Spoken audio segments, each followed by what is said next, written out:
Kaniambia kuna kampani fulani wanaekeza do inakam na interest. Nikanjipata nimepeleka 300k huko, 8 months pregnant. Nikamuuliza, saizi umesave pesa ngapi ndio tuende shopping ya mtoto? Akaniambia ile kitu ilikuwa fraud. Nikarelax tu nikasema, sasa mtu anipigi, nikimwacha niolewe na gaindi mwingine akanipige surely, acha tu nikae na huyu. Nikamwambia, what if tujenge nyumba home? Akaniambia ni idea fiti. Account yangu ilikuwa na around 750k. Nilimpatia kandi yangu ya ATM na pin. By the time anarudi Nairobi kunirudishia hiyo ATM kandi yangu, niliangalia ilikuwa na 9 bob. When we talk about love being blind, we probably don't understand how deep that statement runs. And on today's episode of My Story, we bring you a story of a young mom of 2 who is currently languishing in poverty, debts and auctions after she entrusted all her finances to a man she once loved since she was 19 years old. My name is Njeri Masi and this is Grace Mwende's story. So it happened, huyo jamaa, he was schoolmate to my sister na classmate to my brother. So he used to come to our home na hapo ndio tulijuana.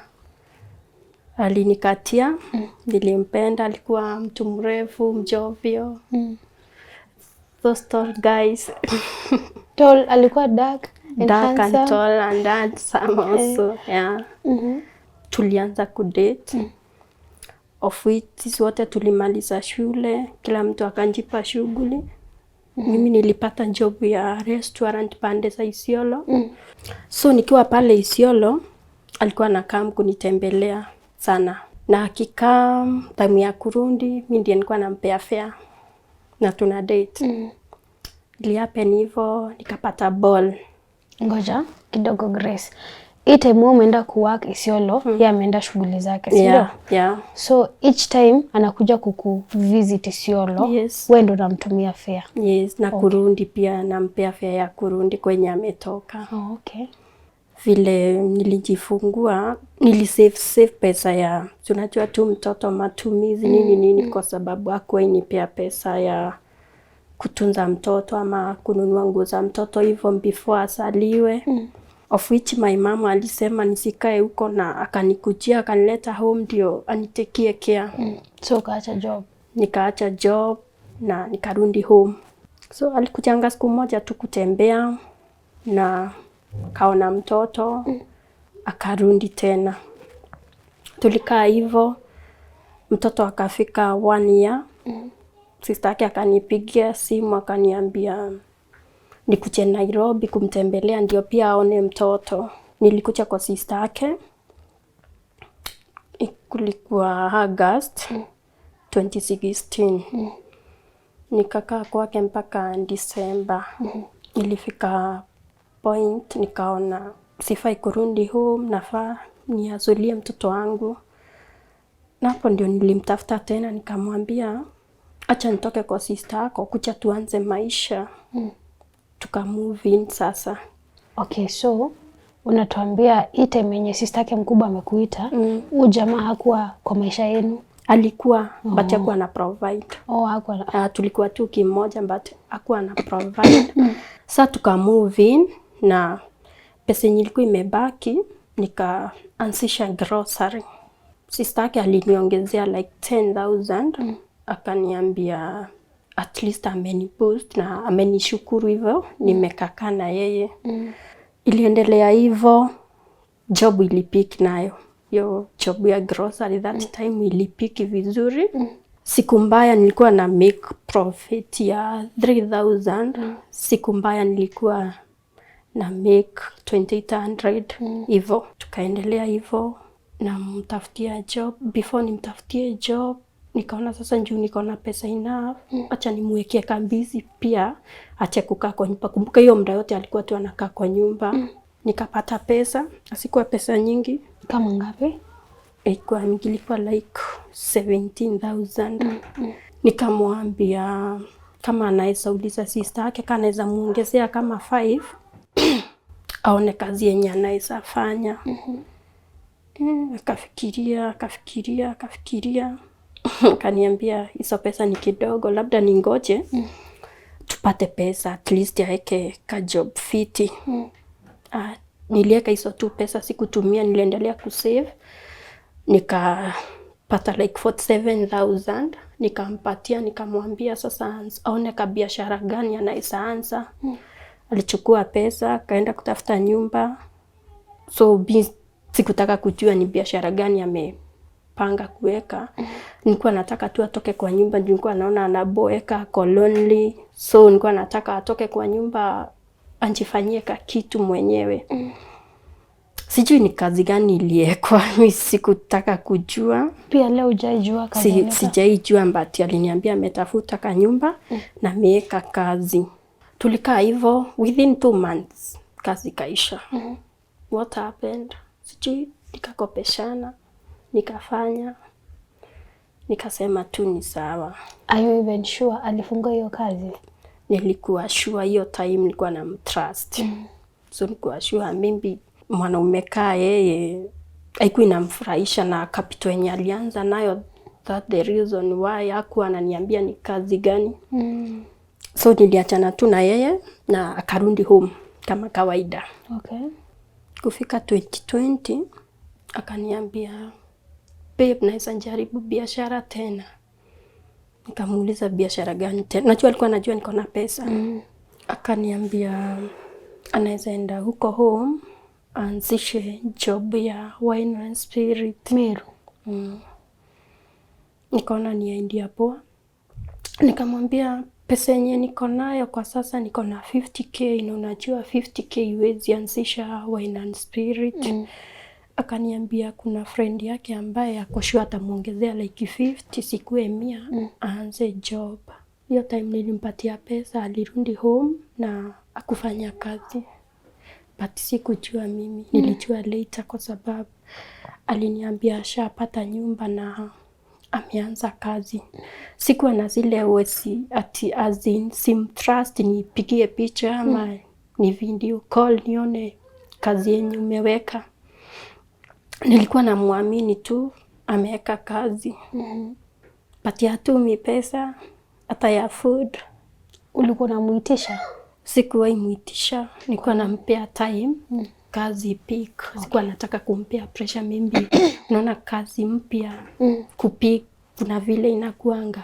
So niliendelea tu mimi kufanya majukumu zangu tu za nyumba, as in nilikuwa na play role ya mama na ya baba kwa nyumba. Ningefanya kila kitu, ningebuy food, school fees, rent, nimbaie manguo. Huyo mwanaume alirundi, alikujanga akarundi.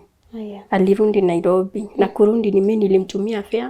So nika relax tu, nikasema ndoa mbaya ni violence. Sasa mtu anipigi, nikimwacha niolewe na gaindi mwingine akanipige, surely acha tu nikae na huyu jamaa wangu huyu tu akiwa tu hivi. Alikuwa mzuri, isipokuwa tu vivu. Ni mtu angekupromise heaven and earth, unjipate Kayole lands. Azinaje? Asini alikuwa tu anakuambia kesho itajipa, kesho itajipa. Nipe time, we are still young. Unaona? Yeah. Ulikuwa unaamini hizo words, Grace, na ni mtu mwenye unaamka kwenda kuhustle, unamwacha kwa nyumba on a daily. Imagine, nilikuwa naamka 5. Nikienda Marigiti ama Gikomba kuendea vitu za grocery. Ningeamka 5 ama 4. Nimemwacha tu amelala. Na nikirundi lazima nitampikia chai, nitengeneze breakfast. Nikitoka niacheka lunch yake iko ready, nimfulie manguo. Na bado ulikuwa unaamini itajipa? Nilikuwa naamini itajipa, naona mtu ananipenda. So kufika 2020 akaniambia tena 2021. 2021 akaniambia kuna kampani fulani wanaekeza do inakam na interest. Like ukiekelea 50k per month wanakutumia like 10,000. Ukiekelea 150k 200, unaona ndivyo pesa zinakuwa mob. Nikamwambia saa hizi sina 50. Niliona ni deal poa. Hiyo time ndio nilikuwa nimeanza kuonaona tuma uongo twake, although sikuwa sure vile.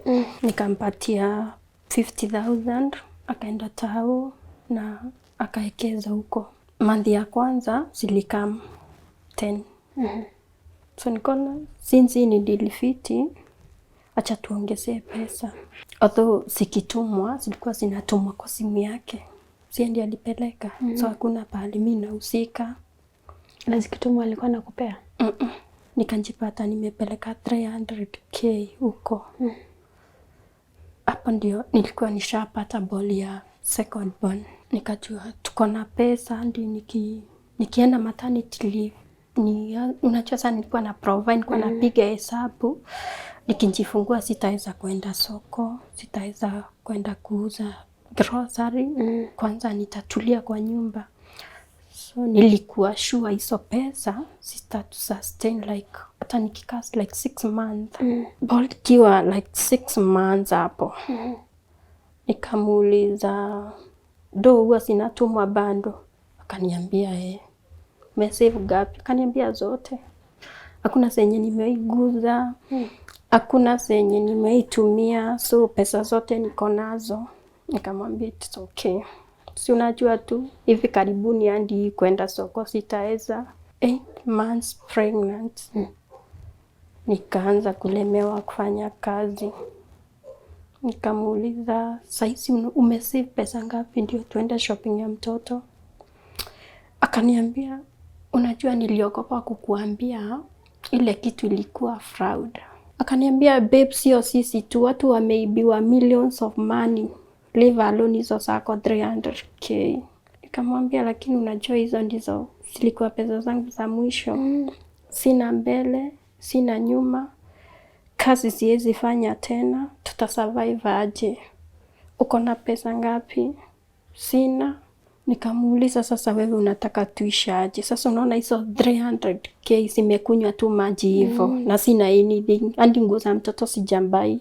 Alirudi kwao tena kama kawaida. Niliendelea tu kwenda soko kubuy groceries na kama nauza. Kona mimba, niko na mtoto wangu huyo mwingine mkubwa.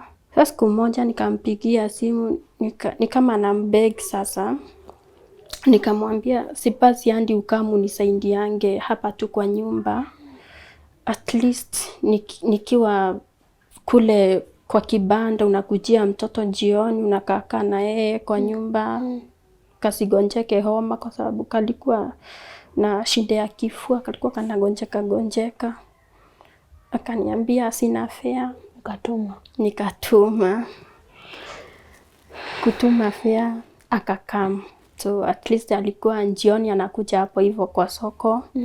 Anachukua sapa na kutashapikia mtoi wamekula wako sawa. So usiku anachoka sana. Kumbuka Jerry hapo nyuma. Huyu jamaa ningemfanyia birthday zake zote. Hakuna yenye ingepita hata moja. Pati yangu hakuna yenye ameikumbuka. Ningembayia manguo, viatu. Sikuwa nataka akae vibaya na ni mimi niko na yeye. I was like a mom to him. Tulikuwa tunaenda out. Sasa sitaki jamaa aonekane hana pesa, mimi ndiye nalipa. So ningempatilishia pesa huku chini ya meza ndio alipe bill. Mwisho wa mwezi yeye ndiye nilikuwa napatia rent apeleke landlord. Si mimi mwenyewe niende nilipe juu. Sasa itaonekana mimi ndiye huwa nalipa. Kuna time pia nilimpeanga school fees ya mtoto aende alipe, akakula. Mtoto kwenda shule ilikuwa ni Monday, akarudishwa. So nilienda kwa teacher kama nimekasirika vibaya sana. Nikamuuliza, "Mbona umenifukuzia mtoto na nimelipa school fees?" Akaniambia, "Madam, ungekuwa umelipa school fees, hatungefukuza mtoto wako." Nikarudi home. Nikafikiria maybe alisahau. Akaniambia, "Kai, ni vile siku anataka ujam, nilipigwa na wakora tao na wakaninyang'anya pesa." Na ukaamini? Okay. Sasa hapo hivyo hiyo time ya COVID mtoto akiwa mdogo nikasema acha nipigie babangu nimwambie kenye napitia. So nikaambia father, that time alikuwa alive, nikamwambia ni hivi na hivi na hivi napitia hii na hii. Pia ndani sikumwambia huyu mtu aprovide, nilimwambia jobs imefungwa juu ya COVID, so hakuna pahali pa kwenda. So my dad alikuwa ananitumia pesa, tunabuy phone, tunalipa rent. Hapo alisimama na mimi mpaka na my sisters pia. Mpaka nikarudi job tena mtoto akiwa 4 months. Yeye tu ako home, ako kwa nyumba tu, namwacha kwa nyumba. Na tulikuwa tuna move, tukimove nyumba, anatafuta nyumba nalipa, ananisaidia kuhama, tunaenda nyumba kubwa kidogo. Mimi ndiye nilikuwa natafuta. Sasa nampea pesa. Si unajua tu sisi ladies, sisi ndio utafuta nyumba, ndio tutafuta ile nyumba at least tunaona ikiwa fiti. Nampea rent, anaenda analipa, anatafuta watu wa gari na walipa, tunahama. So hiyo ndio ilikuwa mtindo. Nikarudi job 2022 hapo hivyo. Sasa mtoto wa pili sikupelekea sister yake huyu boy. Nilikuwa namwachia asubuhi, siaendi pahali. Mimi narauka sokoni. Nikikuja nakuta ameprepare huyu mkubwa ameenda shule, amebaki na huyu mdogo. Namchukua tunaenda naye sokoni hapo kwa soko yangu. Sasa watu walikuwa wanakula njeri. By the time curfew ya 6:30 inafika saa 1, nilikuanga sina stock. So ningeenda soko daily. Tukakaa siku moja kulikuwa na masishi ushago kwao. So ingebindi tuende wote. Tulipoenda huko, jamaa hana nyumba. Kabisa hana nyumba. Hata zile ushago vijana wao jengewa hakuwa na nyumba. Kanyumba Kenya alikuwa amejengewa zile vijana ukaa wakiwa wandogo hivyo. So unaona hiyo period ya tumekaa Nairobi ilikuliwa na mchwa na ikaanguka. Kabisa completely hakukuwa na nyumba. Because I remember that day pia alilala kwa brother yake. Na mimi akaniambia ni manage kwa madhe. Nililala kwa madhe hiyo wiki na ni aibu njeri, ni aibu kulala kwa mama. Tukarudi Nairobi. Nikaona sasa huyu mtu hakuna vile nitamdump. Nimezaa naye watoto wawili na si violence vile tu nilikuambia. Mimi kenye tu naogopa ni kupigwa ama kutukanwa. Najiita tu kama mkutano tu peke yangu. Nikajiambia mimi mwenyewe siambii mama yangu tushie na yeye aniambie kama ni idea poa ama ni mbaya. Siambii masista zangu, ni mimi tu. Nikajiambia ama nimsaidie ama tununue plot, nimsurprise tuende tutafute plot, ninunue na jina yake. Nikajiambia lakini juu binadamu ni wale plot anaweza uza. Anaweza nirudi nyuma nafanya nini? Auze. Nikajiambia ama nijenge tu nyumba. At the end of the day maybe hata watoto wangu watawahi kukuja kuishi wapi? Hapo hivyo home. Nikafikiria so kununua plot na kujenga nyumba ni vitu mbili nilikuwa nafikiria sana. Na nika make up my mind, nikasema acha tujenge nyumba. Nilimuita hiyo siku, nilitokea job jioni, nikamuita, tukakaa chini. Na hakuna kenye ningemwambia akatae. Kwanza story na pesa, bali nampatia pesa. Nikamwambia what if tujenge nyumba home, tuache kulala kwa madhe, at least tufiche hiyo aibu.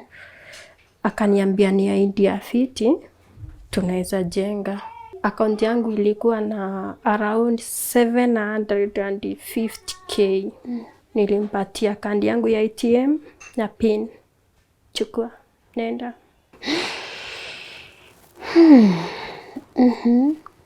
Alinunua materials za kujenga. Na unajenga kwao, just to be clear? Very clear. Najenga kwao, sio kwetu. Mimi handi sijengea my mom na ako. Ni kwao. Watu wa kwao wako very happy, especially familia yake. At least kijana yake amekuja kuficha nini ile aibu. Hakuna mwenye anajua ni mimi nilimpatia pesa. But that God, sister yake anajua. Alijenga nyumba na pahali pesa ziliishia, alirudi Nairobi. By the time anarudi Nairobi kunirudishia kandi yangu na kunirudishia hiyo ATM kandi yangu, niliangalia ilikuwa na 9 bob. 9 bob.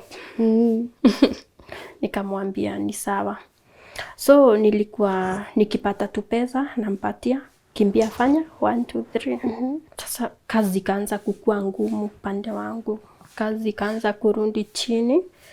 Nikaanza sasa kumchukulia loans.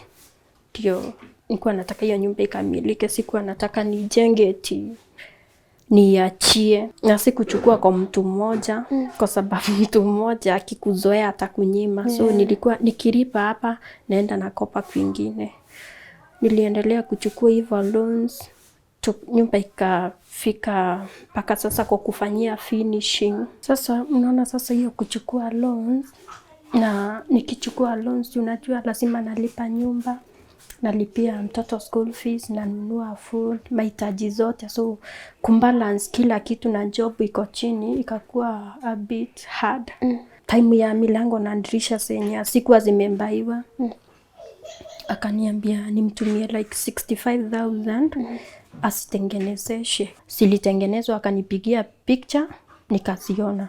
Kumbe picha yenye alinitumia ni madirisha zingine na milango alikuwa ameona huko, si za pesa yenye nilimpatia. The following day akanipigia simu akaniambia au mafundi kuna vile walifanya kazi vibaya. Nikamuuliza kazi vibaya ni kusema aje?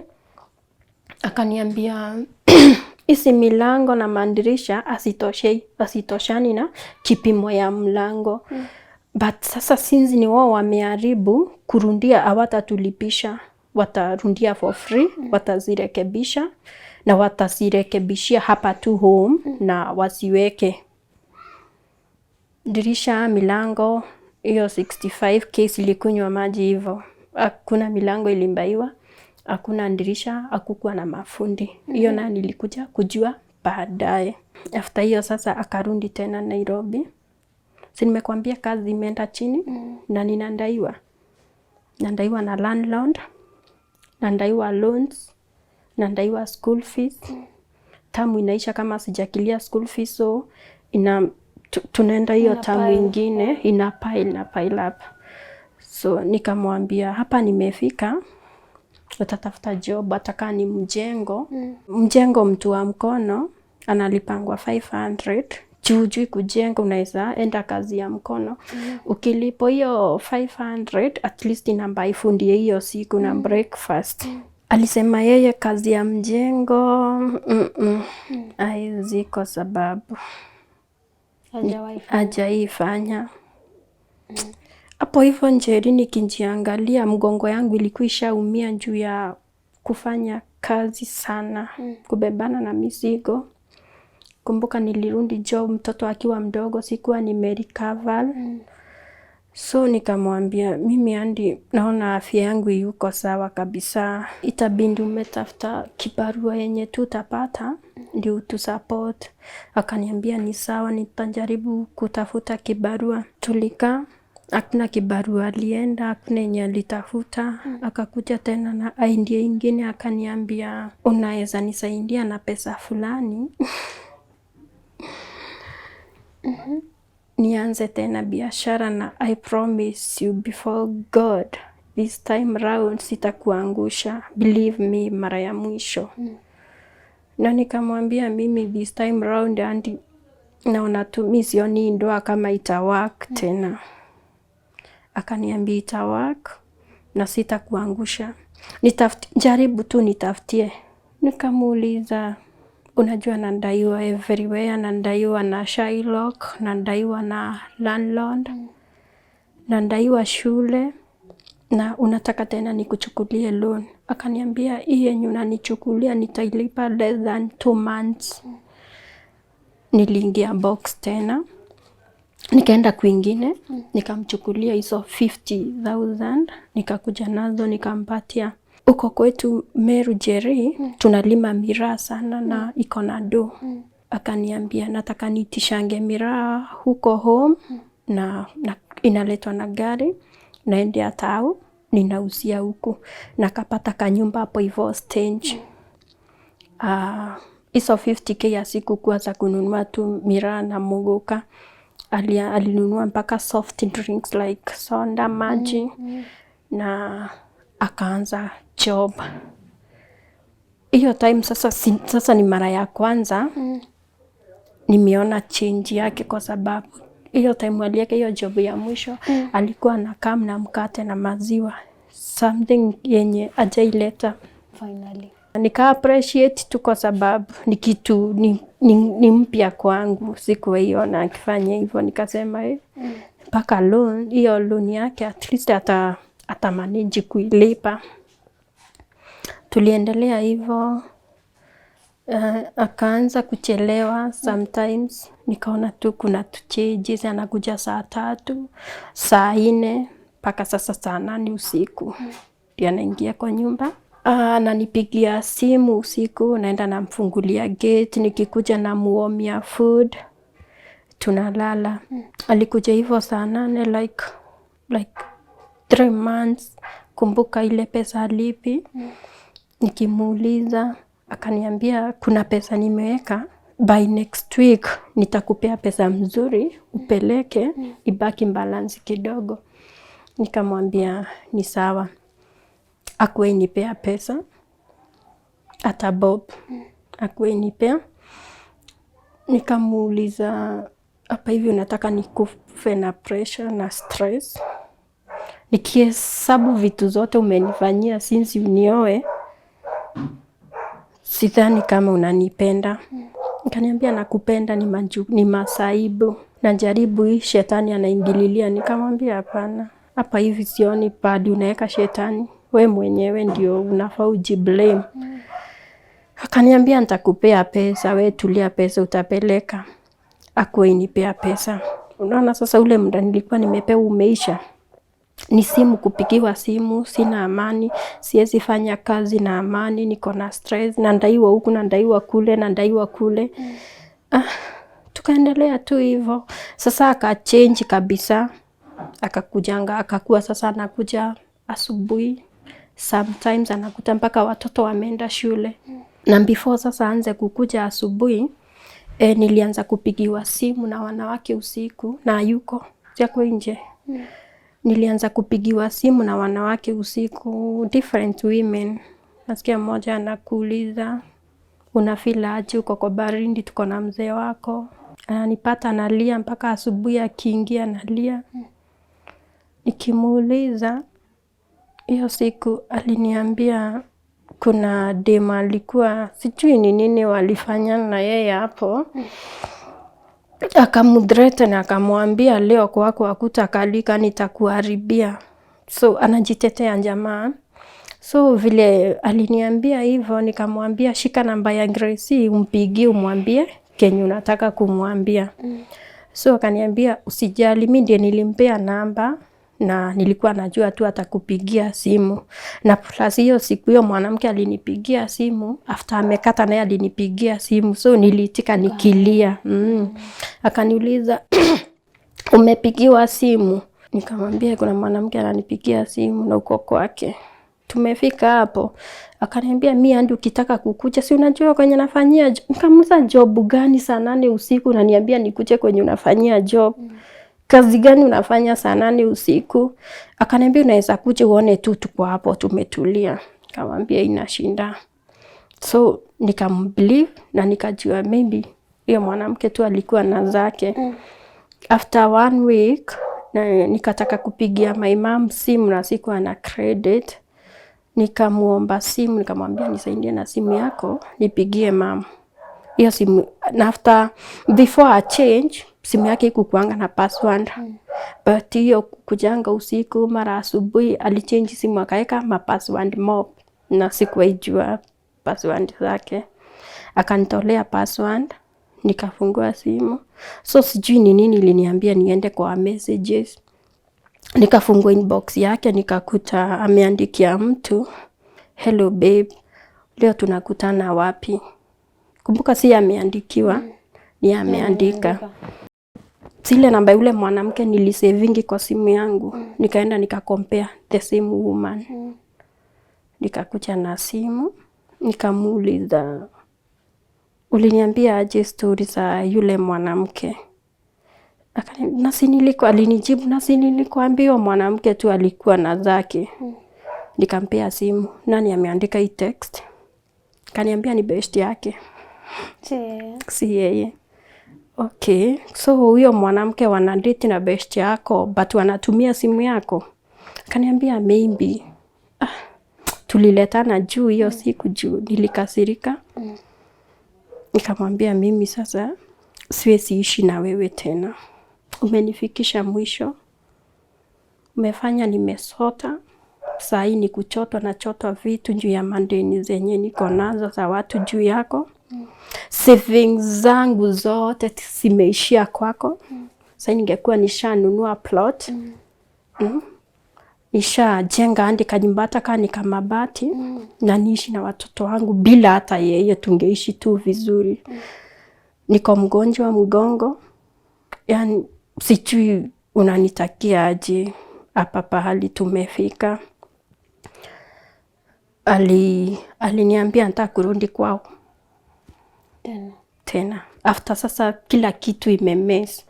Aliniambia mimi sina shida, naweza enda kwa madhe, nitakula na nitakunywa. After nimemconfront kuhusu those women. So kuna siku amekuja asubuhi, hakuwa sawa. Nikamuuliza what happened? Na hataki kuniambia.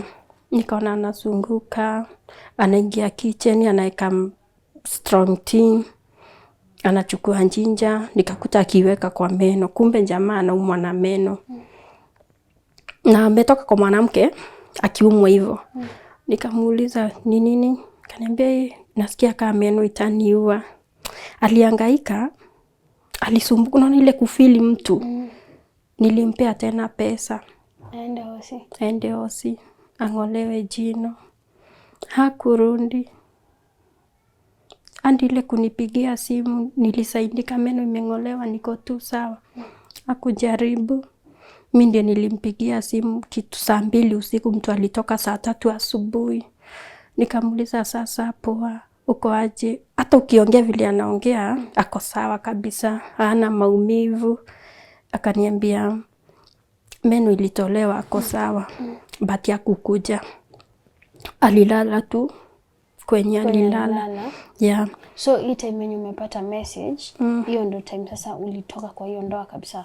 Yeah, hata sikutoka, yeye ndiye alienda akatuacha. Akarudi. Yeah, yeye ndiye alichukua nguo, akarudi Meru na akatuacha. Na ukabaki na madeni na kila kitu? Nikabaki na bandeni ya watoto wawili. Tunajua lazima nilea watoto, angewandaa na mimi ni ndambo watoto. Na hakuna vile ningerudi, kusia amerudi kwao. Mimi hakuna vile ningerudi kwetu na watoto. So ilibidi tu nijipee nguvu, nitafutie watoto wangu wasome, wakule, wakunywe. Akarudi kwa mama yake. Ukitry kupigia mtu kama mamake ama watu wao siblings wake wakubwa muongeleshe, unashaisaidia? Okay, tukiwa Kondoa, sister yake, huyo tu sister yake mwenye nilikuwa nakuambia about, nilikuwa namuhusisha sana kwa mambo zetu. Nilikuwa namuita amuongeleshe. Kuna siku alimuita, akakuja, wakakaa chini kwa nyumba. Sister yake alikuwa na mauchungu sana kwa sababu alikuwa anaona chenye nimepitia na brother yake. By the way, sister yake hajaimsupport. Alikuja akamwambia, unaona ukitembea hii dunia yote unaweza pata mwanamke mwingine kama Grace. Huyu mwanamke nini hajakufanyia? Kwa nini unamfanya alie kila saa? Kwa nini? Nini alikufanyia? Wanaume huku nje wanatamani mwanamke wapindika yeye. But wewe umemfail kabisa. Umemwangusha. Ndio hiyo nyumba alikujengea na pale ilifika hadi huwezi iendeleza. nilibaki tu hivyo. Sasa ananipigia simu akilia, ananiambia nikuongeleshe, na mimi nimechoka kukuongelesha. So sister yake alikuwa ashazoea issues zetu, nilifika pahali nikaacha kumuhusisha. Nikaanza kumuita kuja muongeleshe. Sababu hata akimuongelesha hakuwa anasikia. So alienda kwao, hakusema anything. Ile tu mnaweza kosana, muite wazazi, muongee nini msolve. Hakuwa anataka hizo. Of which sasa pahali nilifika si nilikuwa nishaambia mama. Mama alikuwa anajua kila kitu. So siku moja nikasema acha nipigie mama yake nimuulize anaona aje, kama huyo kijana wake tu ako sawa, ama kwa sababu kwa mama yake ni kukula kukunywa, haendi kazi na anampatia pesa ya sabuni hivyo. So nikapigia mama yake. Kumbuka mama yake anipigi, si hata mother-in-law ama in-law, si upigia mtu na mko aje, watoto mko aje, mlibaki wapi, mtu wenu amekaa huko. Sababu ndio nipigie mother, alikuwa amekaa 1 year kwa kwao. Yes, 1 year. Na hakuna mtu anajua issue kama tulikosana. But my mom alikuwa anajua, but nikamkanya asiende huko. So nikachukua simu nikapigia mama yake, mother, mambo poa, mko aje, tuko sawa. Hata aniulize watoto wako aje. Mimi ndio nilikuwa namwambia tu watoto wako sawa. Fulani ako wapi? Akaniambia ako huku. Alikwambia kwenye alituacha? Akaniambia aliniambia aliwaacha tu Nairobi. Alafu sasa akituacha Nairobi, nani anatutafutia huku peke yetu? Ndio aliniambia aje, kama mtoto wangu ana pesa unataka aibe? Niliumia mzazi akiniambia hivyo, kumaanisha sasa yeye ndiye anamuharibu zaidi, kwa sababu akimundefend design kaa hiyo ni kweli haizi choko hiyo kijana. So na hapo ndio nikafunga chapter yangu na mother. Hadi wa leo sijawahi wapigia simu. Sijawahi. So ukaanza kuchotwa juu hizo loans? Yeah, so walichoka tu na mimi kwa sababu nimekuwa tu nikiwa promise. Kazi ishaisha. Hadi wa leo nikibanda tu nauzanga tu boga na tu fruit hapo hivyo. So walikuja first wakachukua fridge. Wakakaa tena, wakakujia TV, as you can see. TV ilienda hakuna. Na bando wananidai like 146,000. Na sijui kwenye nitatoa. Sijui what next. Sijui next watakujia nini. Watoto wamefunga shule na deni. Sikuwa nimemaliza kulipa wakifunga. Januari sijui kwenye nitaanzia na watoto wangu. Yeah. Ni confusing. Grace, kwa mtu mwenye anaangalia, ukiangalia nyuma kwa hizo vitu zote zenye zimefanyika kwa hiyo marriage, wewe unaona mistake yako kubwa ilikuwa gani na nini ungefanya different if you were to take time back? Mimi najiblame first of all kwa sababu si eti sikuona hizo red flag. Nilisiona from the very first day yenye tulimove pamoja. Na nikaanza kulipa rent hapo hapo. Vile nililipa the first month rent, nikaendelea hivyo mpaka nikakuwa mimi ndiye nitakuwa nalipa rent. Vile nilianza kuprovide like vitu za nyumba, food, na kulipia hadi mtoi school fees. Pia najiblame kwa sababu ninge-walk away na mapema, ingenifika hapa. Na saa hii tu maisha yangu ingekuwa inaendelea. So mi wanajuta. I do regret kwa sababu nilijenga mwanaume ajengeki, mwanaume ana shukrani. At the end of the day aliniumiza tu. So nina majuto sana. Okay. Najua angekuwa by any chance atapatana na hii episode na wewe unajua he's the reason why your life is the way it is right now. You are living in debts, you cannot even sustain your basic needs na za watoto wako. Ungetaka kumwambia nini? Ulirudi kwenu, baba ya watoto wangu. Uko na mama yako anakuangalia vizuri. Mimi hakuna vile naweza rudisha watoto wangu kwetu. Lazima ning'ang'ane, niwashughulikie. Pali huko nimekuachia tu Mungu, na watoto nitawalea kwa sababu hakuna kwenye nitawatupa. Mimi ni mama yao. Na mtoto wako mkubwa huwa analia sana. Kila saa tukikaa kama tuko na shinda,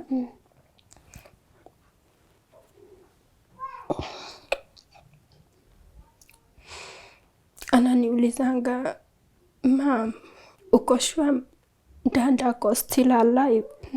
Namwambia, "Baba yako ako, lakini ako ushago kwa mama yake, kwa shosho yako." Namwambia hivyo. Sometimes ya mtoto wangu mkubwa Njeri, tunaweza kaa chini tulie wote, tunaulizana maswali. Kwa sababu mtoto wangu amegrow akiona vile na struggle. Hata hiyo issue ya babake kushindanga akilala kwa nyumba ni kitu tu alikuwa anaona babake hajaifanya kazi. So ni mtoto amegrow akiona nikistruggle. Okay. Yes. Kwa mtu, sahi kuna mtu, there's a young lady, maybe your age, ama even younger than you, mwenye anaingia kwa relationship ama kwa marriage ndo anaanza. Kwa lessons zenye wewe umedraw from your journey, what would be your advice to such a person? Any lady mwenye ako kwa relationship sahi, usiprovide mwanaume first of all. But mkisaidiana akileta kitu na wewe ulete kitu, that is very okay, kwa sababu at the end of the day mutafika pahali. Kwa sababu Njeri huyu wangu angenishika mkono na hiyo binti yangu yote angekuwa na yeye, at least kuna pahali ananisupport, tungekuwa very far. Na nimekwambia ni ngumu kupata mwanamke hard working, anatafuta pesa anakuletea hapo kwa meza, mnasifanyie hesabu. So any lady mwenye kwa relationship, usifinance mwanaume mvivu. Usijaribu kufinance mwanaume mvivu. Eri hata ufinance kwenu, kwa sababu sasa ingine wanajiambia eri hata ningejengea maimamu hiyo nyumba, andi nikisumbuliwa na hizo maloan singekuwa ninauma, kwa sababu alinizaa na akanilea vizuri. Lakini sasa unaona huyu akona kwao. Alirudi kwao. Okay, Grace, asanti. Najua, well, kwa comment section we should keep it respectful and encouraging. I know people do mistakes differently. Sindio, ya Grace was financing a lazy man. We could be doing other things zenye hazifanani na zake. So kindly let's keep the comment section respectful and encouraging. And also Grace, najua uko na hizo loans, uko na hizo madeni za shule and whatever, and I know there might be someone who is watching, alafu aguzwe tu, anaweza kusaidia in any way, maybe kazi better, biashara, or even to pay the loans. Atakupata aje na atakupata Namba yangu ni 0792311743. 0792311743.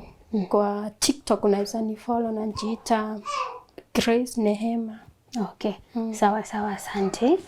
Asante sana Grace, and I wish you all the best, and I hope utatoka kwa hizo madeni na utasimama tena, because tukisikiza story yako, you are such a hardworking lady, ambitious, na ni mtu mwenye unataka kugrow, ndio? So all the best, na kila kitu i-align for you. And to you, our viewer, thank you for sticking with us up to this point of today's episode. As usual, remember that Grace's number will be on your screen and also on the pinned comment below, including the link to her TikTok account. So kindly reach out to her, assist her in any way that you can be able to. Also remember to keep the comment section encouraging and respectful. And if you have watched this point up to this point and haven't yet subscribed to this platform, do so and support us. Until next time, my name is Njeri Mercy. Just keep it tuko.